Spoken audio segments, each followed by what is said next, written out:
One thing that happened, Max, this last couple of weeks that I wanted to talk to you about, because it seems to be something that you're super active about and you're super excited about, Okay, which is the Topps MVP Buyback program, where it's basically seems like Topps is giving out free money for Aaron Judge and Paul Goldschmidt base Topps Chrome cards. I want to hear what you're doing with this. I saw you buying some of these on Twitter timeline. What are you going to do? Are you going to turn it into profit? Are you going to turn it into gambling money? What are you going to do? I think, and this is really fascinating because I don't think Topps has really ever done a program like this. And this is, I don't know if this is necessarily a net positive to Topps. Can you tell people what? Yes, I'll give the context. I'll give the full breakdown as well as what it is. Topps has offered a promotion from as of yesterday being November 26th, 2022 through, I believe, March 31st, 2023. Remember that date because a lot of people, I think, are going to look at this as a 1 month fad and then forget about how valuable these cards are. Don't, because this is an active promotion for 5 months. Okay. Where all Aaron Judge 2022 Topps Chrome base and parallels through all iterations of Topps Chrome, not counting Topps Cosmic Chrome, but of the traditional Topps Chrome set that includes logo fractors, that includes black, white mini diamonds of Aaron Judge and NL MVP winner Paul Goldschmidt are going to be bought back from Topps at $20 per base card, $40 per unnumbered refractor, $100 per numbered refractor number to 101 or higher, and $200 for numbered refractor 100 or less, or fewer rather. I want to make sure fewer versus lesser is a very important debate that not many people have. But that is a lot of cash and a lot of influx of money into these cards that adds a floor for ripping wax, as well as, most importantly, bringing a lot of commerce to local card shops, to LCSs. And this is very interesting because this is a day and age where a lot of people try to buy stuff online. A lot of people try to outsource because online is tough to beat. Fanatics is consolidating the amount of distributors and people that get allocation. So the fact that they're encouraging people to go in person and shop at your local card shop is incredible. This is taking a base card for Goldschmidt that was maybe not even worth 10 cents and turning it into a $20 card. And Aaron Judge may be worth $1 or $2 now being a $20 card, in addition to all the numbered refractors. What am I doing? I would, if I'm a listener, knowing your context, look at your local card shop. First of all, make sure they're enabling this promotion because not all local card shops are opting in. And if they aren't opting in, you should really see if they're a long-term partner that you want to deal with long-term. Also, I guess before I get into what I'm doing, what's in it for the card shops? Obviously, card shops get their wax and other products at distributor rates, and this is acceptable for store. Each store has to accept for 100% store credit. I know a few stores that are taking cash values, but the entire goal is to give it a store credit for these stores, and they're getting their wax at a lower margin. So this is just generating sales that otherwise may not have come directly to their shop. And wait, can you so you haven't done this yet though? You haven't gone. All right, you have? I have. Okay.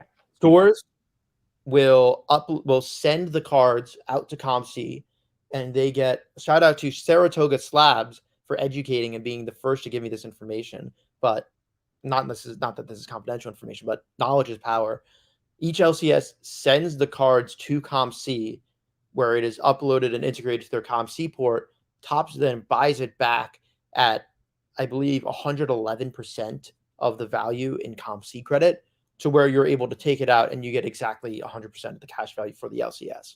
So the LCS would really only profit-ish on it if they're using that COMC credit to then buy more cards, which I've heard some local card shops are doing. But the goal of it is that if you're doing the one-to-one cash value, the stores aren't profiting. It's not like the stores are then selling it to Topps for $25. No, the stores are then getting $20 back cash for your $20 of Aaron Judge base card, or for your $20 Aaron Judge or Paul Goldschmidt base card. But it's promoting more sales to the store, and it's not like they're buying their wax on the resale market. I know that sounds rather surface level, but even it took me a few times. Oh yeah, they're getting their Topps Chrome hobby boxes for like $50 per, not $100 per. Yeah. All right, so we know how the buyback program works. What did you do? How many cards did you bring into your hobby shop? What did you use? What did you buy with it?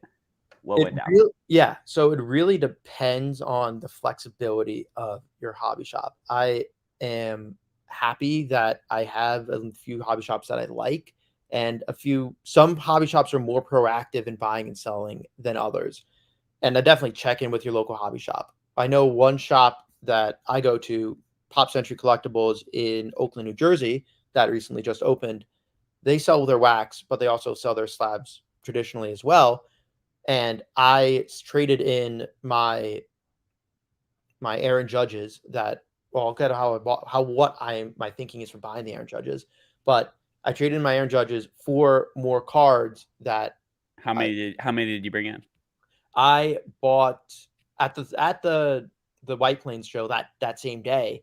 I bought an Aaron Judge gold logo fractor, I think a pink logo fractor or pink numbered, something like that, and a base and a refractor. I bought about $360 of Aaron Judge refractors for I think $240. Because the biggest thing is that you have to spend it at the store. The store is not giving you cash. Yeah. Or some sort of, but they're not giving you the full cash value of the So card. you went really all in. All right, how much store credit did you get with this lot of Aaron Judge cards? Oh, I got $360 of store credit for the $240 that I bought. Okay, so it was like a net 120 in value that you were getting. Yes.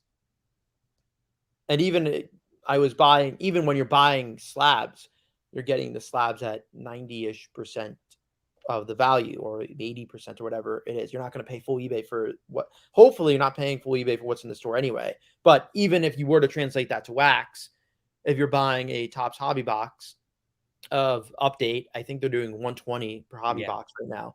If you're getting it 66 cents on the dollar, you can still flip it. You can still buy it at the market value and then flip it for 66 cents on the dollar. So how I would take advantage of this is don't be an annoying person who posts like 20 times a day that you're buying, because everyone wants to buy these, right? If you're selling, but recognize that you are acting as a broker for someone who either doesn't want to capitalize and go through the labor of flipping wax, or doesn't have an eligible hobby shop to do this promotion with. And I'd say most people I see are cashing people out at 50 to 70% of the buyback value. And that's roughly what I'm paying. Yeah. I am a certified reseller in the state of New York, and I have a resale certificate, and I'm sales tax exempt on eBay. So that is even making eBay an option for me to buy these en masse and then trade them for store credit and get wax at a discount. What does it mean to be a certified reseller? You have, okay, well, what do you have to go through to get that? Like, did you have to like just fill out some paperwork? Yeah, you have to fill out some paperwork. Each state is different, but I know New York, there's like 2 forms that you have to fill, and then you send a form to whatever entity you want to be sales tax exempt from. I think I'm also sales tax exempt from Topps.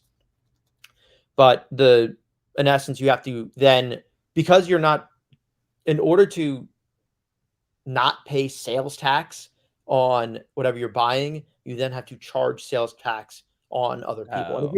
And if you're an operating business, you're supposed to charge sales tax on people no matter what. Yeah. But it's so that you're not paying sales tax twice. You're not paying sales tax on the inventory you're buying. Interesting. I didn't know that was a thing. That's cool. But yeah, I think that was a good synopsis on the MVP buyback program. It's a rare win for Topps, and I'm excited to hear more about how many you buy. Recognize the leverage of buying in person, and that shows, and that these people aren't getting the eBay fees from, because really it's leverage at the end of the day. Yeah. It's sure you could buy at 98% of the buyback value and still in theory make money, probably, if you're buying at 98 and selling at 100. Yeah, that's still some added value, but it's an ebb and flow between how much leeway do you want to give this person and how much are they going to get elsewhere, and recognizing that if you're the top dollar, but not to shoot yourself in the foot in the process, which I think is very interesting. Last little note, I did not find any Aaron Judge or Paul Goldschmidt cards in dollar boxes, and most of the younger dealers knew about the buyback, knew what they had. You're probably not going to find this in a dollar box.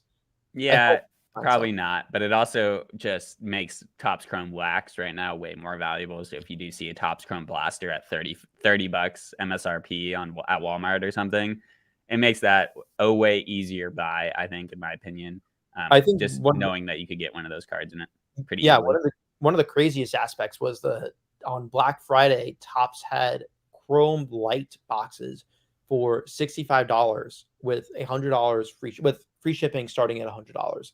Yeah. And with the buyback promo being announced at that point, that made it probably one of the best Topps Black Friday deals that have been offered in several years. Yeah, that was a fire deal. Shout out Topps for doing some good shit. Very rare.